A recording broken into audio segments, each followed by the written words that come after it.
इसी साल लोकसभा का चुनाव है और इसीलिए 22 जनवरी को प्रभु श्री राम मंदिर का उद्घाटन समारोह है। प्रधानमंत्री नरेंद्र मोदी आएंगे, तमाम फिल्मी सितारे आएंगे और विपक्ष के कई नेताओं को भी निमंत्रण भेजा जा चुका है। लेकिन अब सोशल मीडिया पर सवाल ये खड़ा हो रहा है कि निमंत्रण पत्र आखिर भेजा किसे जाना चाहिए था।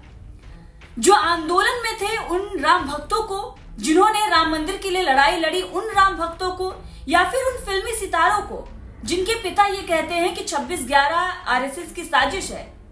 जो बीफ पसंद करते हैं उन लोगों को राम मंदिर का निमंत्रण देना चाहिए, या उन नेताओं को जो राम में आस्था रखते नहीं है, जो राम को काल्पनिक मानते हैं। अब सोशल मीडिया पर तमाम तरह के दावे किए जा रहे हैं और तमाम तरह की बयानबाजी हो रही है। दरअसल ये पूरा मामला इसलिए खड़ा हो गया क्योंकि शिवराज सिंह चौहान को प्रधानमंत्री नरेंद्र मोदी ने कहा है कि आप घर पर ही बैठिए, अगर आप राम मंदिर समारोह में आएंगे, उद्घाटन समारोह में आएंगे तो दिक्कतें परेशानियां बढ़ जाएंगी। इसकी जानकारी खुद मध्य प्रदेश के पूर्व मुख्यमंत्री शिवराज सिंह चौहान ने दी है और ये कहते कहते वो रोने भी लगे हैं। उनकी आंखें जो है वो डबडबा आई हैं। डबडबाई आंखों से उन्होंने ये बताया है कि ठीक है, मैं ओरछा में बैठकर प्रभु राम के, श्री राम के भजन कीर्तन कर लूंगा, क्योंकि प्रधानमंत्री नरेंद्र मोदी ने कहा है कि दिक्कत हो जाएगी, परेशानी हो जाएगी, घर पर ही रहने के लिए कहा गया है। सुनिए शिवराज सिंह चौहान ने क्या कहा और इस पर किस तरीके से हंगामा मचा हुआ है, वो भी आगे आपको बताएंगे। 22 जनवरी आ रही है। वैसे तो हर समय ये देश राममय रहा है और हम सब ये गाते हैं, सिया राममय सब जग जानी। राम हमारे अस्तित्व है, आराध्य हैं। राम हमारे प्राण हैं, हमारे भगवान हैं और राम भारत की पहचान है। राम हमारे रोम रोम में रमे हैं। राम हमारी हर सांस में बसे हैं। उनके बिना ये देश नहीं जाना जा सकता। और अब 22 जनवरी को सम्मानीय प्रधानमंत्री जी की उपस्थिति में रामलला दिव्य और भव्य मंदिर में विराजेंगे। 22 जनवरी देश के लिए एक भावुक पल होगा, वो भावुक दिन होगा और ऐसे में हम सबकी इच्छा है कि हम सब अयोध्या जाएं और उन पलों के साक्षी बने। लेकिन प्रधानमंत्री जी ने अपील की है कि उस दिन हम अयोध्या ना जाएं, भारी भीड़ होगी और वैसे में व्यवस्था बनी रहे, इसलिए दर्शन बाद में करने जाएं। मैंने तय किया है कि 22 जनवरी को मैं ओरछा में राम रजा के मंदिर में मैं राम धुन गाऊंगा, भगवान राम की पूजा अर्चना करूंगा और वहीं से उस पल का साक्षी बनूंगा जब भगवान श्री राम दिव्य और भव्य मंदिर में विराजेंगे। और शाम को फिर दीपोत्सव का कार्यक्रम मनाया जाएगा। निमंत्रण हमने भी दिए हैं। आइए, हम सौभाग्यशाली हैं कि अपनी आंखों के सामने राम लला अब मंदिर में विराजने वाले हैं। हम राममय हो जाएं और भगवान श्री राम के मंदिर में विराजित होने के साथ साथ राम राज का प्रारंभ भी हो गया है। हम उत्साह से इस दिन भारत के विश्व गुरु बनने की कामना भी करें। तो सुना आपने, मध्य प्रदेश के पूर्व मुख्यमंत्री शिवराज सिंह चौहान डबडबाई आंखों से ये कह रहे हैं कि ओरछा में बैठकर प्रभु श्री राम के भजन कीर्तन कर लूंगा, क्योंकि अयोध्या जाने से मना ही है। और प्रधानमंत्री नरेंद्र मोदी का सीधा नाम उन्होंने लिया है और ये कहा है कि उन्होंने ही मना किया है। अब ऐसे में सवाल ये उठता है कि बीजेपी के वो दिग्गज नेता जो राम मंदिर की लड़ाई लड़ रहे थे, आखिर उन्हें पीछे क्यों धकेला जा रहा है। लाल कृष्ण आडवाणी, मुरली मनोहर जोशी को पहले निमंत्रण पत्र नहीं दिया गया। चंपत राय सामने आकर ये कहते हैं कि उनको घर पर ही रहने के लिए कह दिया गया और वो मान भी गए हैं। और उसके बाद जब ये मामला बढ़ा और लगातार इसे मुद्दा बनाया जाने लगा। विपक्ष ने भी जब हमला बोला कि राम मंदिर की लड़ाई तो उन्होंने लड़ी है, प्रधानमंत्री नरेंद्र मोदी का क्या योगदान रहा है, तब जाकर उन्हें निमंत्रण पत्र दिया गया।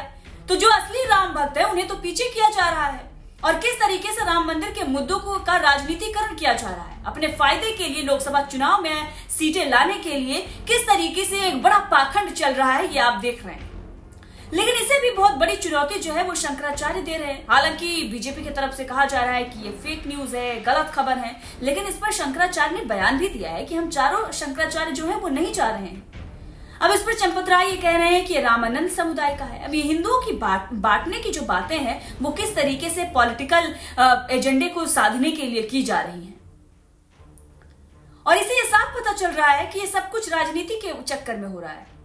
अपनी राजनीति चमकाने के लिए एक तरफ उद्धव ठाकरे को निमंत्रण पत्र नहीं दिया जाता है, जबकि उनके पिता का अहम रोल रहा। बाला साहब ठाकरे ने कहा था कि अगर हमारे शिवसेना के कार्यकर्ताओं ने अगर बाबरी मस्जिद गिराई है तो मुझे इस बात का गर्व है, जबकि बीजेपी मुकर गई थी। और ये मैं नहीं कह रही हूं, ये राज ठाकरे और तमाम लोगों का बयान है। ये सोशल मीडिया पर वायरल हो रहा है, लोग सवाल पूछ रहे हैं। लोग ये कह रहे हैं कि उद्धव ठाकरे बाला साहब ठाकरे के बेटे हैं और आधी पार्टी जो शिवसेना है वो उनके पास है, तो उन्हें निमंत्रण पत्र क्यों नहीं भेजा गया। सोनिया गांधी और मल्लिकार्जुन खड़गे को निमंत्रण पत्र भेज दिया जाता है, जिन पर बीजेपी आरोप लगाती है कि वो राम को काल्पनिक मान रहे थे। उन्हें तो बुलाया जाता है, लेकिन शिवराज सिंह चौहान को नहीं बुलाया जाता है, उन्हें घर पर रहने के लिए कह दिया जाता है। रणबीर कपूर और आलिया भट्ट को निमंत्रण पत्र दिया जाता है। सोशल मीडिया पर लोग ये कह रहे हैं कि भाई राम मंदिर और मथुरा काशी के लिए सबसे बड़ा संघर्ष जो है वो रणबीर और आलिया ने ही किया है, इसीलिए उन्हें निमंत्रण पत्र भेजा जा रहा है। और जो नेता, जो बीजेपी के दिग्गज हैं, जिन्होंने राम मंदिर की लड़ाई लड़ी, वो आज कोने में बैठकर रो रहे हैं, क्योंकि बीजेपी ये कह रही है कि जो राम मंदिर समारोह में शामिल होंगे वही धर्मी है, बाकी सब अधर्मी है। सर्टिफिकेट तो बीजेपी देते हुए घूम रही है। अब अगर बीजेपी के चश्मे से देखा जाए तो सोनिया गांधी, खड़गे, रणबीर कपूर और आलिया भट्ट ये लोग धर्मी लोग हैं, क्योंकि ये राम मंदिर समारोह में इनको निमंत्रण पत्र भेजा गया है। हालांकि सोनिया गांधी और मल्लिकार्जुन खड़गे की तरफ से मना कर दिया गया है, लेकिन रणबीर, आलिया आएंगे और तमाम जो फिल्मी सितारे हैं वो आएंगे। वो धर्मी हो गए जिनका अभी तक बहिष्कार बीजेपी कर रही थी। और शिवराज सिंह चौहान और जो बाकी नेता हैं बीजेपी के बड़े बड़े, जो कोने में बैठ के रो रहे हैं, वो उनसे भी गए गुजरे हैं। सोचिए, इतना बड़ा अन्याय सिर्फ और सिर्फ राजनीतिक लाभ के लिए, सिर्फ और सिर्फ पॉलिटिकल पार्टी को कुछ सीटें बढ़ जाएं इसलिए।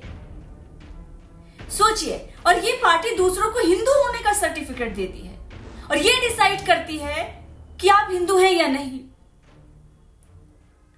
मतलब अगर आप बीजेपी के साथ हैं तो आप हिंदू हैं, और अगर आप बीजेपी के साथ नहीं है तो आप हिंदू ही नहीं हैं। कैसी बात है ये?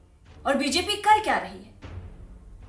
राम मंदिर, अब ये कहा जाएगा कि चंपत राय और राम मंदिर जो ट्रस्ट है उसकी तरफ से निमंत्रण पत्र भेजे जा रहे हैं, तो फिर कैसे प्रधानमंत्री नरेंद्र मोदी शिवराज सिंह चौहान को मना कर रहे हैं भाई? और शिवसेना, उद्धव ठाकरे को निमंत्रण पत्र नहीं दिया गया, तो ये कहा गया कि वीवीआईपी जो लिस्ट दी गई सरकार की तरफ से उसमें नाम ही नहीं है।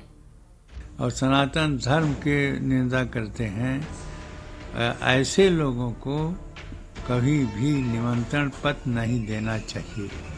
जो निमंत्रण पत्र दिया है वो गलत हुआ है, क्योंकि जो राम ही नहीं है, राम का अस्तित्व ही नहीं है, राम काल्पनिक है, तो ऐसे व्यक्ति को बुलाने की जरूरत नहीं है। जो श्रद्धा रखते हैं, विश्वास रखते हैं राम में, और जो राम भक्त हैं, ऐसे लोगों को निमंत्रण देना चाहिए, ऐसे लोगों को बुलाना चाहिए। कौन ऐसे लोग हैं? ऐसे लोग बहुत हैं, तमाम हमारे देशवासी तमाम भक्त हैं, लेकिन जो लोग इसको नकार रहे हैं उनको नहीं बुलाना चाहिए, हमने यही कहा है।